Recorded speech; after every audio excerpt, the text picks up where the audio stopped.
Dear students, आज हमारा next chapter है the new classical macro economy. ठीक है, इकोनॉमिक्स है जो कि फोर्थ यूनिट का आपके रैशनल एक्सपेक्टेशन के बाद ये वाला क्वेश्चन है। ठीक है, तो आज मैं करवाने जा रही हूँ आपको। तो हमारी सबसे पहले इंट्रो है।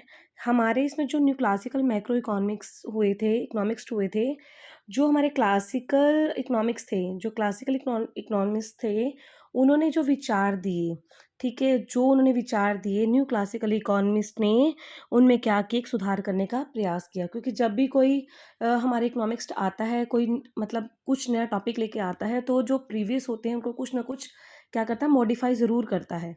ऐसे हमारे न्यू क्लासिकल इकोनॉमिक्स ने भी जो हमारे क्लासिकल जो विचारधारा थी उनमें भी कुछ मॉडिफाई किया, कुछ सुधार करने का प्रयास किया।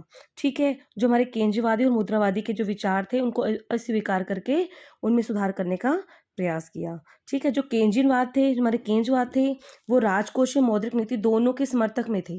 वो एक दूसरे को पूरक मानते थे, वो एक दूसरे के क्या कंपटीटर नहीं मानते थे, वो एक दूसरे को पूरक मानते थे कि जो मौद्रिक नीति है और जो राजकोषीय नीति है एक दूसरे के पूरक हैं। मान लो मार्केट में कुछ मंदी आ जाती है, तो फिजिकल पॉलिसी, जैसे मान लो मार्केट में मंदी आई, तो उसको नियंत्रित करने के लिए हम फिजिकल पॉलिसी का क्या करते हैं, विस्तार करते हैं।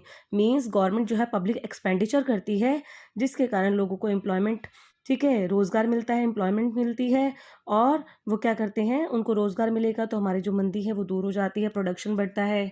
ठीक है, डिमांड, लोगों की जब पैसा होगा तो लोगों की डिमांड बढ़ेगी। ठीक है, डिमांड बढ़ेगी तो क्या होगा, सप्लाई भी बढ़ेगी। तो ये सभी चीज़ें केंद्रवाद मानता था।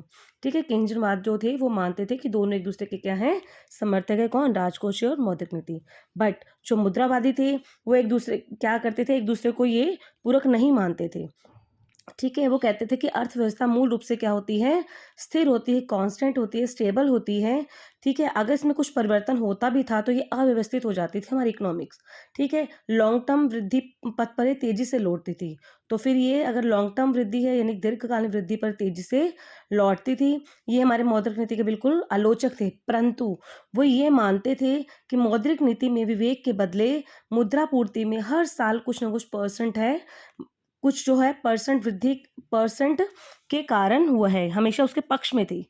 वो ये कहते थे कि जो मौद्रिक नीति है, मौद्रिक नीति में हर साल कुछ ना कुछ मनी सप्लाई में कुछ ना कुछ परसेंट होने के पक्ष में थे। मान लो कि हर साल कभी 2% बढ़ गई मुद्रा मनी सप्लाई यानी कि मुद्रा पूर्ति, कभी 3% बढ़ गई, तो वो उसके पक्ष में थे।